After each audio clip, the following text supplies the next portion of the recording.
And I said, okay, terrific. So I had plans to join staff March 1st. Well, I did. And started working there, and it was pretty easy work. Nothing real big to do. I was studying a couple hours a day, and I was enjoying myself. Well, about March 8th, they came to me and what year was this? March 8th. 1981. Oh yeah, I said I was there in 1988. It actually was not 88. It was 1989 and 90. I have two children. I get the birthdays mixed up, and a lot of things I go by, when I was pregnant or who was the baby. So my third son was born in 1990. So I was there in 1989 and in 1990 when I was there.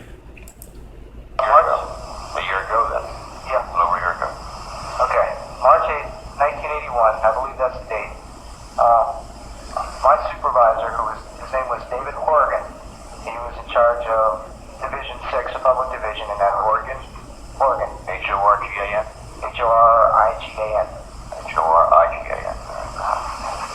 Okay, he said, we'd like to post you, put you on a job to fill up our basic course room with public people. And I said, okay, what do you want me to do? And he said, well, get on the phone, call people, call your friends, tell them how great Scientology is, get them in here so we can get some money in here. And he says, if you can do that 4 months, we'll give you any course, any position in this organization you want. Well, I started, and it took me about 3 days to do it. And that really blew their minds. And at that time, there were some Sea Org recruiters from here, from Clearwater, in the organization, looking for people to take the Sea Org here in Clearwater. There he goes again, Clearwater, but he said he's in San Diego, but Clearwater seems to come up in everything because they're going clear, to clear the earth of scum like me. They call me scum, me. And they saw me and they got a hold of that and they said, we want this guy. So they came and they talked to me and they laid out a contract, and I'm going to describe you this contract. It gets very, very personal with your life. They want to know everything about you. Yep. From when you were born till present day, when they talk to you. The contract goes like this. They want to know if you've ever taken any drugs, specifically LSD. Okay, they're very concerned about that. If you've taken LSD, they don't want you. Okay? See, I knew that. He said, if you're taking LSD, they don't want you.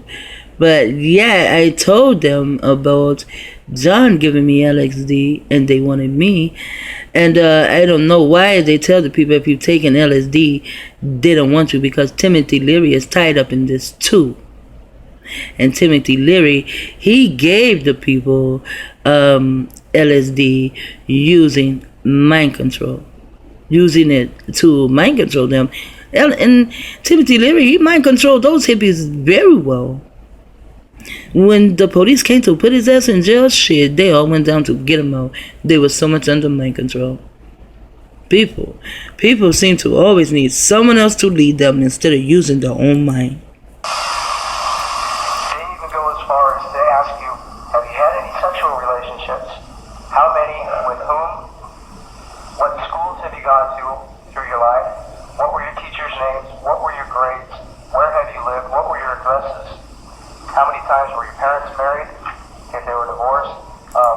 Yeah, they do. They ask all that, and that's how come I'm not going to try to join something that I have to tell them everything in the world about me. And then now I hear the disgruntled ones that are part of Scientology, and now I hear that they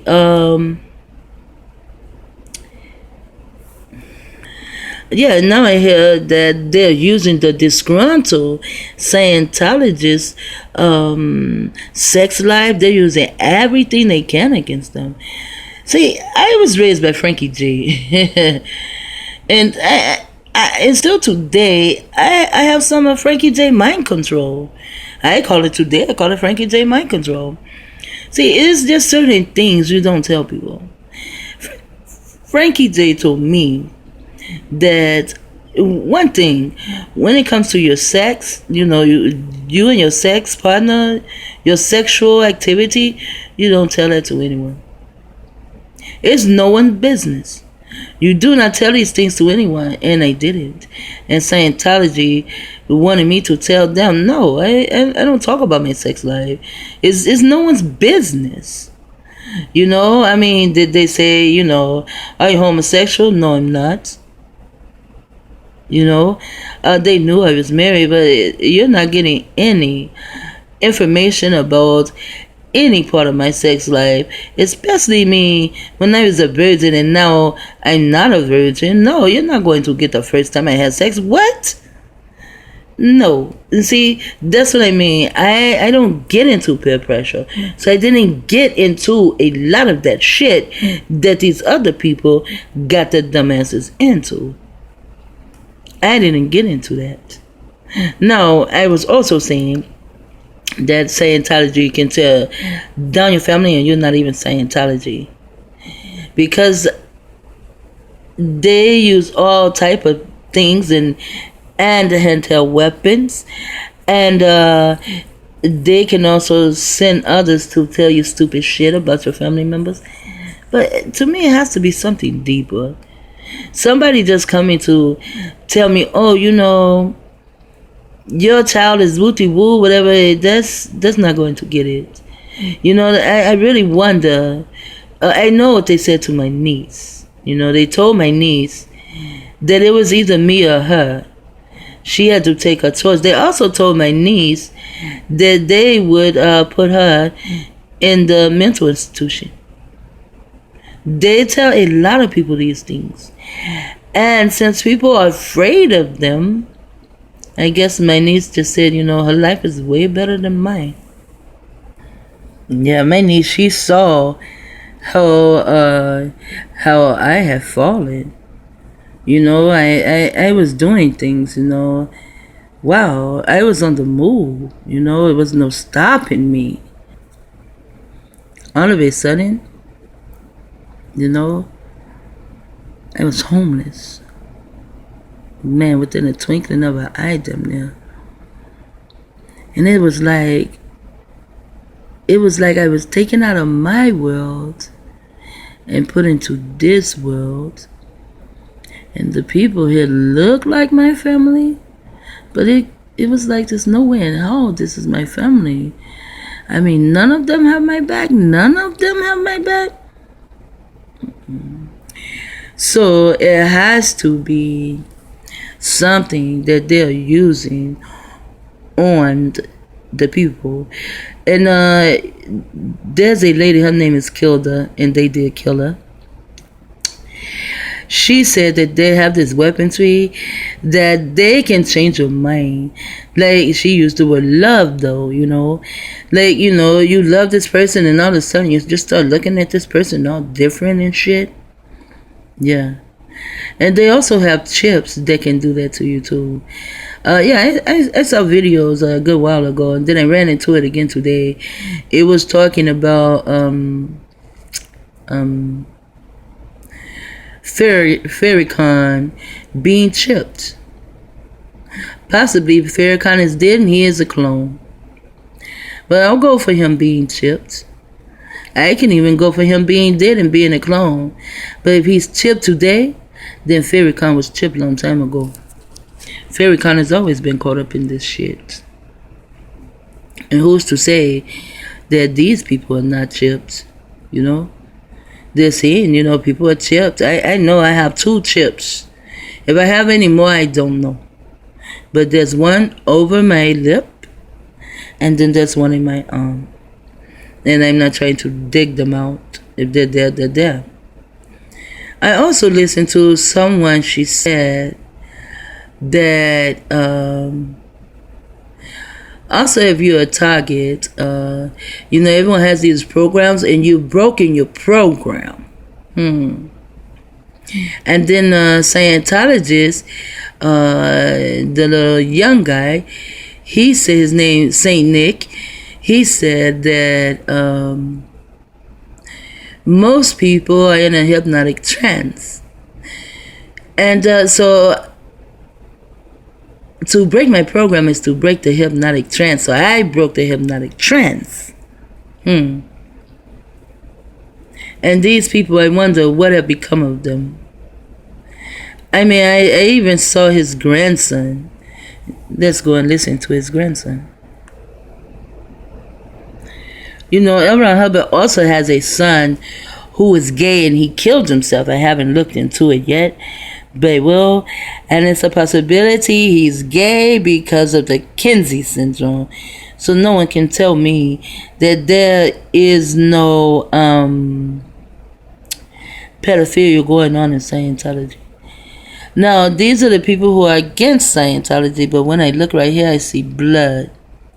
Just black and blood. These are the things they wear. See, black, red. You see that shit? It's like black and blood. That's what it looks like to me. But let's see what he has to say.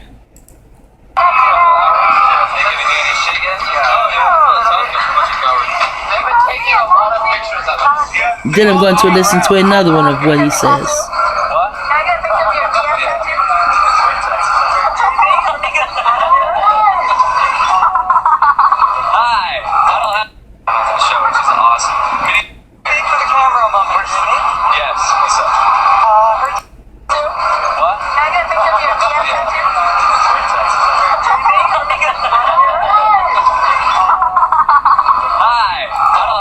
Yeah. Now, is he actually saying fuck Scientology? Or is he saying fuck those who do not hold Scientology as their arm? You never know with the players. But this is L. Ron Hubbard's great-grandson. He mocks Scientology. I have to hide my face. They already know who I am. How you guys doing? But he has it tattooed on his arm. I don't get that one. But they are pink people, and I really don't know pink people, so I just know that a lot of them can think in very wicked ways and come up with mind control programs and have patents for it and shit, and then create a church of Scientology and then do some organized stalking out of this fucking world, all over the fucking world, all over the fucking world. Yes, what's up? Heard you had Bubba. Yes, Bubba the Love Sponge. It's wonderful. It was good. It was a little hungover at the interview. That would be great. Yeah, they are all about dissing on the Scientologists down on that show, which is awesome. Have y'all been to Clearwater? Anybody here been to Clearwater? Clearwater again. Is, once you go to that city, you will see Big Brother in full effect. I mean, once you go there, you will see Big Brother in full effect. Now, put in targeted individual and Big Brother. He said you will see it in full effect. they have their own bus line downtown. They have 200 video cameras everywhere. I couldn't get a stick of gum in a liquor store because I'm an SP or whatever. He couldn't get a stick of gum in a liquor store because he's a suppressive person. Isn't that something? They will lose money because you are a suppressive person. But you know what? I feel like the same way. The targets, they treat me the same way. Like I'm a suppressive person because I am not into God and shit, you know. And if you're not into God, then, you know, you're a very bad person. But these people, they call themselves church, religion. So do the other Christians that target other Christians who belong secretly to the Church of Scientology. And it's obvious they just have completely overthrown and overtaken the town. They've completely overthrown and overtaken the town. How about that? And that sounds like the Martian invasion. It sounds exactly like the Martian invasion, where they come in and they take over your town. Even the police of Clearwater, they work for Scientology. They what is that? They pay the police officers. Maybe not pay them much, but shit, they get paid enough. You know, so it's completely surrounded, and you feel that compound type quality to it. So it's scary as shit walking around. You see the little fresh face. It's scary as shit walking around. Scientologists getting off the bus and walking around in their suit. fresh-faced Scientologists getting off the bus, walking around in their suits. However, you don't see them like that here. You know, here they play street theater. So you don't see them with the smiley faces. But those are Scientologists, even those who say they are ex-members of Scientology, which they feel like they're like some covert type members, they're always smiling too. Military uniforms and military uniforms. Looking like a failed Navy students. And, Jamie, can they join the military? Can they join the military? They wear Navy uniforms. Do they join the military? I think most Scientologists would probably get. So that's what I saw. One day, I have a video on it. I saw this guy, he had on this blue Navy uniform, but you know, the Navy Center is here too, you know. The Army, the part of the Army that's here is the Navy. And then the two girls, you know, they had on Navy uniforms too. So as soon as I opened my mouth about Scientology, they sent them goons around me. Tried to kill me too. But then some of them, you know, been with Scientology who knows how many years, how many secrets these motherfuckers know, how many people they targeted themselves and know that they target others. They know the shit. They're not talking about that. They're going to keep that a secret. And maybe that's why no one has come after them with a handheld microwave pulsating device weapon. Shot in a regular military confrontation. So that would be my guess. I mean, a lot of it just came from L. Ron's sick, pathetic, you know, need to reclaim his very sad and sort of pathetic military history. So, you know... You can watch the rest of that. This one is good too. I really like how he talks on this one. You know, I actually had to learn who L. Ron Hubbard really was and what else he wrote besides science fiction in a book a pastor gave me about cults specifically. And that was what started a larger conversation, because in my family he was just literally something we didn't talk about. So he was my great-grandfather.